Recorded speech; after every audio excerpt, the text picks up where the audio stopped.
as you can see, this is our piece of barnwood we got up on the workbench. And this is a piece of red oak. We identified it when we was taking some of the barn siding down. I hit it with the block plane a few times to show the grain and identify the wood. As you can see, this is a really weathered piece of barnwood here. This would come off a very old barn in Virginia. And it was originally sawed on a circle sawmill, which you can easily identify due to the circle saw marks that are on the face of the boards. Now this board is in bad shape, but it's not in unusable shape. There's a little bit of rot on the ends, and on the side there's a little rot, but in the middle there's a whole lot of solid wood still left here.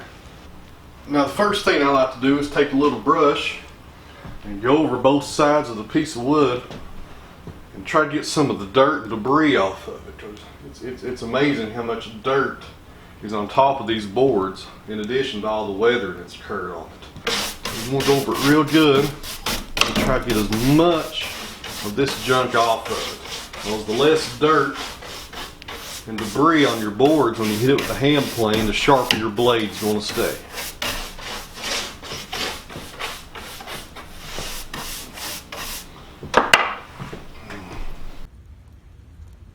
Get you a closer look here at the stock we're getting ready to work on. This is the end of the board, and of course you see the nails coming through. That's what some of the rod is on that end. As we span down it, you can see the middle of it is pretty solid. On the ends there is a little rot. This right here is where I took the block plane while I was taking the siding off the barn and knocked it down just to see what we had to work with.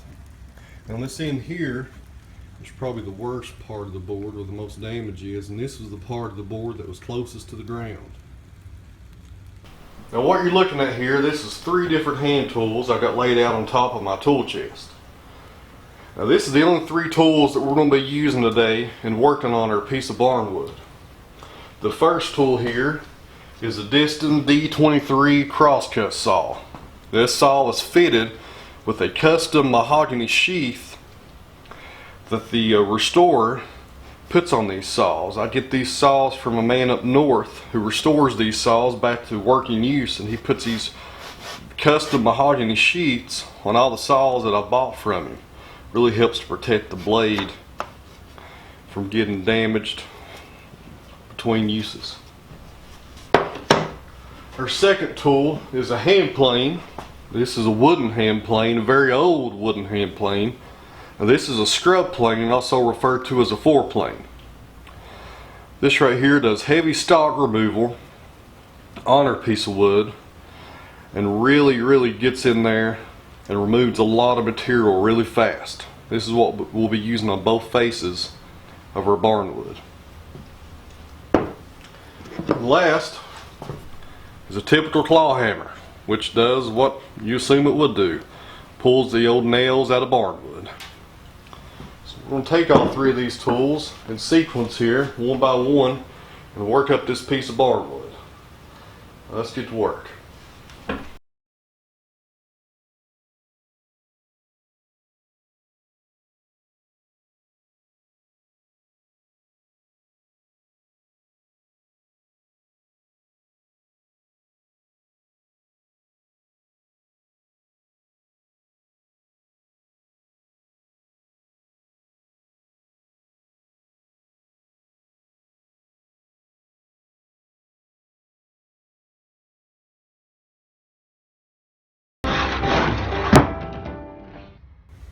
Here's yet another view of the piece of barnwood we're working on today.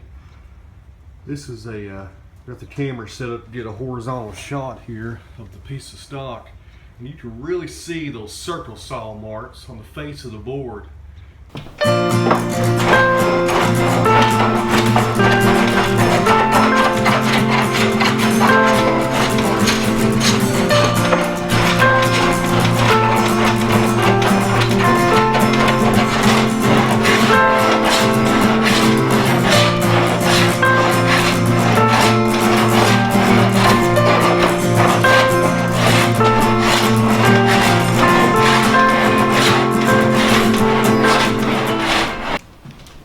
See right here, I got about half of the board done by using the scrub plane, and what I did is I took a little water to spray on the face of the board to show you the color. and really show you what the grain looks like.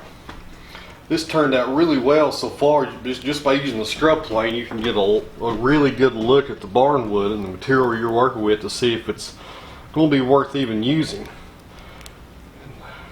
This is very nice stuff. You cannot beat good barn wood. It's good and solid like this. Nice stuff to work with.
And there you have it.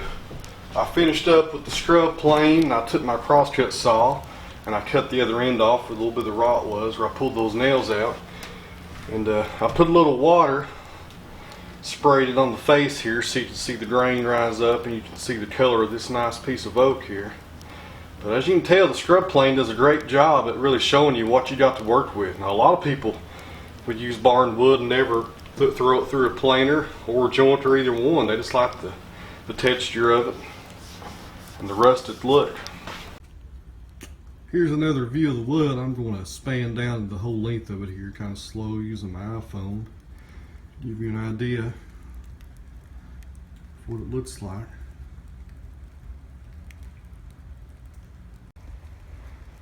Well, that's going to be where we stop on this one, and I hope you learned something from it. And the best thing about this barn wood, 90% of the time, probably more likely than that, you can get it for free. Barns are everywhere. These things are falling down all over the South right now. And it's not hard at all to acquire stuff like this. And those 3 hand tools that we use to really work this board up, you can pick up at the flea market for probably less than $10 and tool them up in a few hours, and you're ready to make some shape.